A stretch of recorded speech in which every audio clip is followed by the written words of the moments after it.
जय श्री हरि विष्णु साथियों, आपका हमारे चैनल ज्ञान में हार्दिक स्वागत है। देवशयनी एकादशी हर साल आषाढ़ माह में मनाई जाती है। यह पर्व पूर्णतया जगत के पालनहार भगवान विष्णु को समर्पित होता है।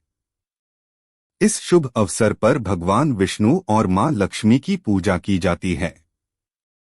साथ ही मनचाहा वरदान पाने के लिए एकादशी का व्रत रखा जाता है। इस व्रत को करने से साधक पर लक्ष्मी नारायण जी की कृपा बरसती है। सनातन शास्त्रों में निहित है कि देवशयनी एकादशी के दिन से जगत के पालनहार भगवान विष्णु क्षीरसागर में विश्राम करने चले जाते हैं। इसके बाद लगातार 4 महीने तक योग निद्रा में रहते हैं। वहीं कार्तिक माह के शुक्ल पक्ष की एकादशी तिथि के दिन भगवान विष्णु जागृत होते हैं। इस अवधि को चातुर्मास कहते हैं। चातुर्मास के दौरान शुभ और मंगल कार्य नहीं किया जाता है। देवशयनी एकादशी की सही डेट को लेकर भक्तजनों के मन में दुविधा है। आइए देवशयनी एकादशी की सही डेट, शुभ मुहूर्त एवं योग जानते हैं। कब मनाई जाती है देवशयनी एकादशी?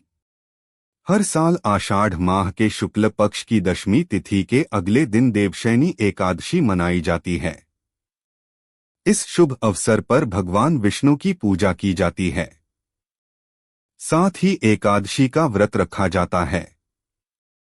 इस व्रत को करने से साधक के सुख और सौभाग्य में वृद्धि होती है। देवशयनी एकादशी शुभ मुहूर्त की आषाढ़ माह के शुक्ल पक्ष की एकादशी तिथि की शुरुआत 5 जुलाई को शाम 06:58 पर होगी। वहीं एकादशी तिथि 6 जुलाई को शाम 09:14 तक है। सनातन धर्म में उद्या तिथि मान है। इसके लिए 6 जुलाई को देवशयनी एकादशी मनाई जाएगी। कब रखें एकादशी का व्रत? जानकारों की माने तो तिथि गणना के चलते कई बार 2 दिन एकादशी मनाई जाती है। इनमें पहले दिन सामान्य जन एकादशी का व्रत रखते हैं। वहीं दूसरे दिन वैष्णव जन दूसरे दिन की एकादशी का व्रत रखते हैं। मोक्ष की कामना करने वाले साधक दूसरे दिन एकादशी का व्रत रखते हैं। इस साल 6 जुलाई को देवशयनी एकादशी मनाई जाएगी। देवशयनी एकादशी पारण समय, देवशयनी एकादशी परंटिमेटिंग। देवशयनी एकादशी का पारण 7 जुलाई के दिन किया जाएगा। 7 जुलाई को सुबह 05:29 से लेकर सुबह 08:16 के मध्य साधक स्नान ध्यान कर विधि विधान से लक्ष्मी नारायण की पूजा करें। इसके बाद अन्न का दान कर एकादशी का पारण करें। धार्मिक ग्रंथों के अनुसार हरि शब्द का प्रयोग सूर्य, चंद्रमा, वायु और विष्णु जैसे अनेक दिव्य तत्वों के लिए किया गया है। हरिशन का तात्पर्य इस कालखंड में सूर्य व चंद्रमा के प्रभाव में क्षीणता और ऋतुचक्र में विश्राम की स्थिति को दर्शाता है।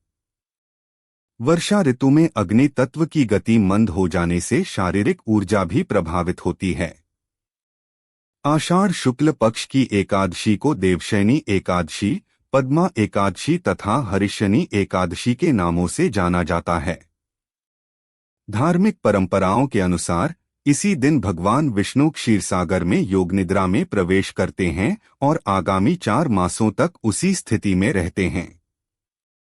कार्तिक शुक्ल एकादशी, प्रबोधिनी एकादशी के दिन भगवान पुनः जागृत होते हैं। यह 4 महीनों की अवधि चातुर्मास कहलाती है, जिसमें व्रत, तप, संयम और सत्कर्मों का विशेष महत्व होता है। धार्मिक ग्रंथों के अनुसार हरि शब्द का प्रयोग सूर्य, चंद्रमा, वायु और विष्णु जैसे अनेक दिव्य तत्वों के लिए किया गया है। हरिशन का तात्पर्य इस कालखंड में सूर्य व चंद्रमा के प्रभाव में क्षीणता और ऋतुचक्र में विश्राम की स्थिति को दर्शाता है। वर्षा ऋतु में अग्नि तत्व की गति मंद हो जाने से शारीरिक ऊर्जा भी प्रभावित होती है।